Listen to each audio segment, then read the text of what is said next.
Et bonjour à toutes et à tous, c'est Joss Aramathéus, bienvenue dans ce nouvel épisode de Passion et Découverte. Alors aujourd'hui on va parler musique et je suis accompagné donc d'un ami qui va présenter son studio, sa prod, son parcours, etc. Je te laisse te présenter. Merci Joss, moi c'est Anthony Chognard, on m'appelle aussi Chon. Je suis guitariste, producteur et ingénieur du son depuis maintenant 2010. Je suis musicien depuis 2005.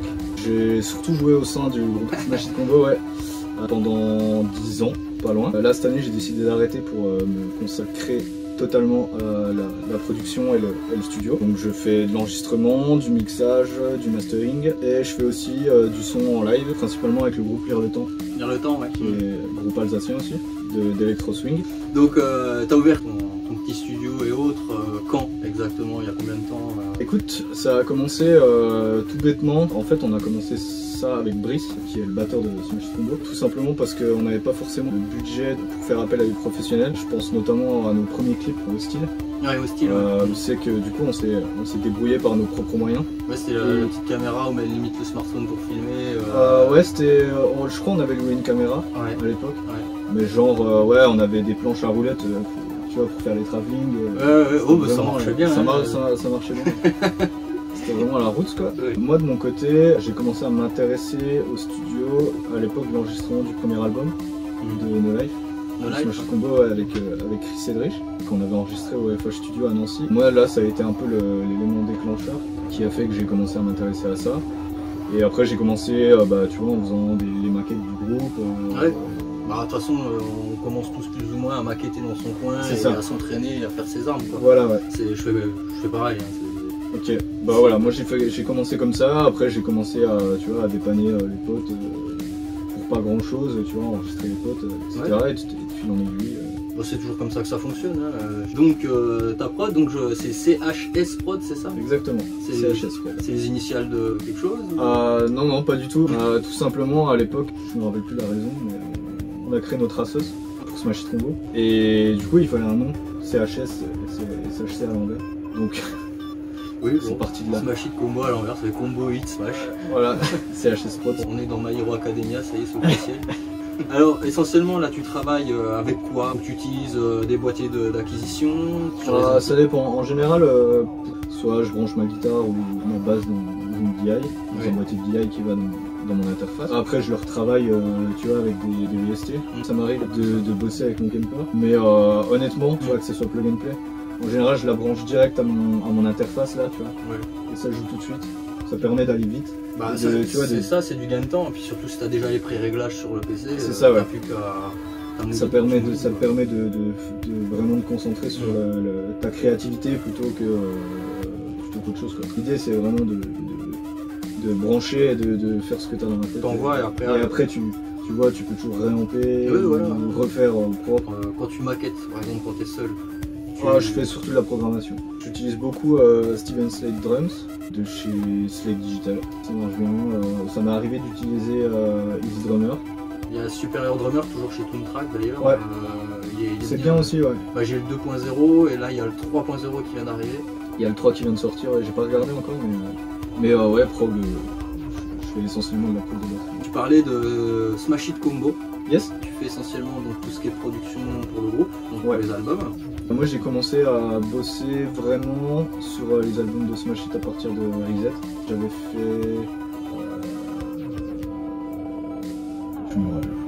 fait le mastering. Ouais. Et à partir de Playmore, là j'ai pris les rênes et j'ai tout fait tout seul. Playmore et Elite. Pour Elite j'ai fait toutes les guitares ici. Je savais que j'avais une deadline mais j'avais pas de contrainte de temps. Mais après pas là trop pour parler non plus Smash Hit Combo, même si ça reviendra régulièrement dans le temps. Yes. Donc là on va essayer de voir ce qu'on peut faire. On va essayer donc de faire un dérivé un petit peu metal avec un petit côté trap. Je m'installe. Installe-toi. Voilà. Donc là on vient de finir donc la musique. Donc, non, pas l'accent. Sans l'accent. Donc là on vient de finaliser les premiers jets d'une piste et on va voir ce qu'on va pouvoir tirer par rapport à tout ça. Si tu as envie de faire déjà écouter un peu, on peut commencer par se l'écouter. Ouais, on va l'écouter.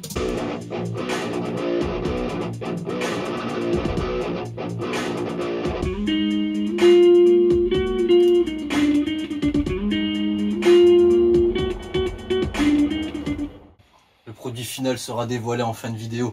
Là, voilà, c'est l'idée qu'on a eue. On a enregistré la guitare, on a enregistré la guitare. Et le reste, c'était... Tout ça, en fait, c'est la musique assistée par ordinateur. Là, on a vraiment fait de la MAO pure souche. Là, on a vraiment travaillé le MIDI. C'est bien ça. Exactement. Donc, on a pris des banques d'effets qui existent déjà. Des instruments virtuels. Des instruments virtuels, exactement, voilà. On a déjà travaillé tout ça, ça nous a pris... Allez, on a pris combien de temps à faire ça? Je sais pas, 2 heures. Ouais, au maximum 2 heures pour composer ça. Et là, on va vraiment essayer de partir sur la déstructuration donc, de chaque élément par élément. Donc là, je vais passer le relais à Chon pour qu'il puisse mieux vous présenter comment on procède, comment il a procédé. On avait commencé donc premièrement par la guitare. Yes. La guitare rythmique qui est là. Merde. On n'a pas le son. La rythmique qui est là.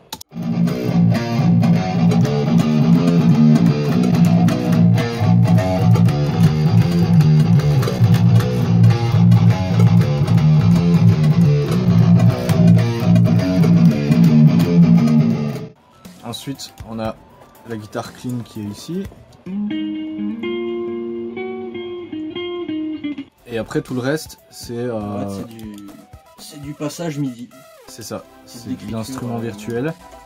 Une idée de roulement ou... Une idée de roulement... Random random, non.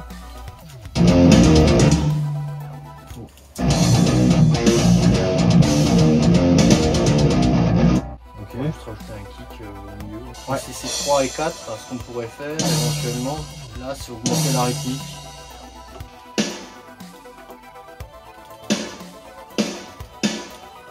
Comme ça va rajouter un peps. Il est toujours là.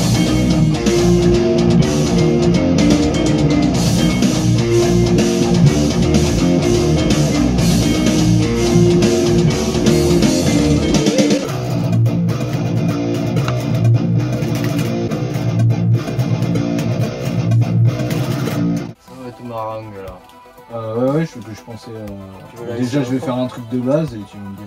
Alors dis-nous, Jamy, alors, comment travaillons-nous ce son aujourd'hui? Mais là, on a fini, je crois. On a fait les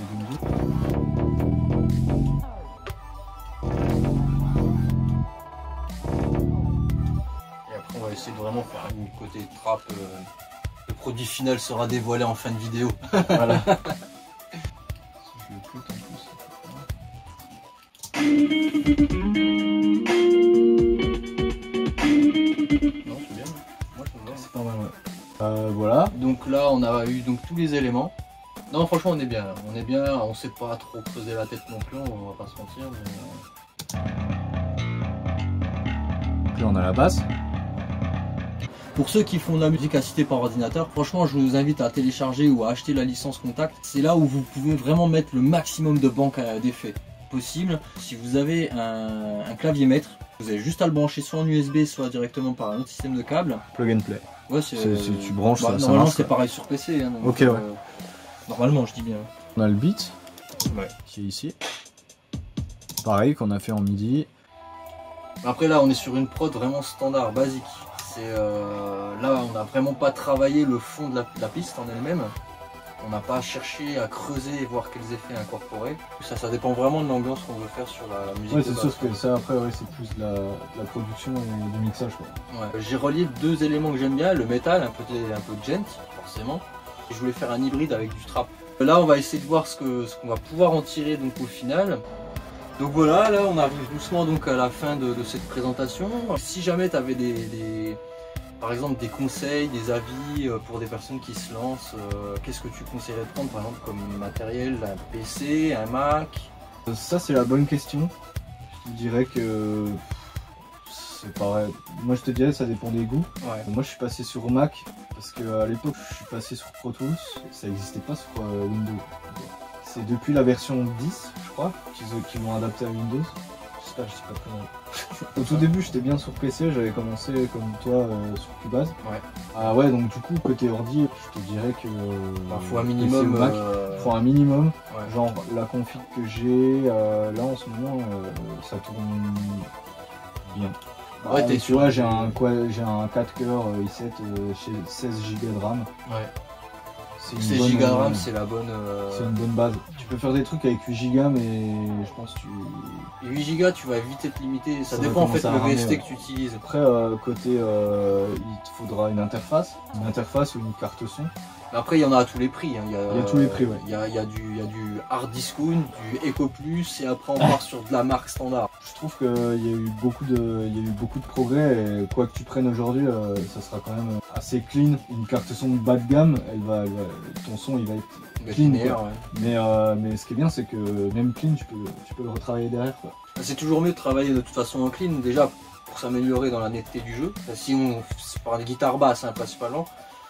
Guitare basse, c'est vrai que travailler sans effet c'est toujours plus agréable et ça permet vraiment de travailler son jeu et d'augmenter sa netteté, surtout au niveau du doigté. Je sais que je travaille beaucoup comme ça parce que quand on a la Satu, on se dit ouais c'est trop bien, ouais mais bon c'est comme tout le monde, quand on commence à jouer de la gratte, on fout le potard du gain à fond, on rajoute un peu de basse histoire de dire coucou c'est moi et puis on y va. Enfin, tout ce qu'on c'est pareil, hein, petit sang à lampe, allez, on y va, on fait péter les watts et les décibels, on rajoute de l'overdrive en plus.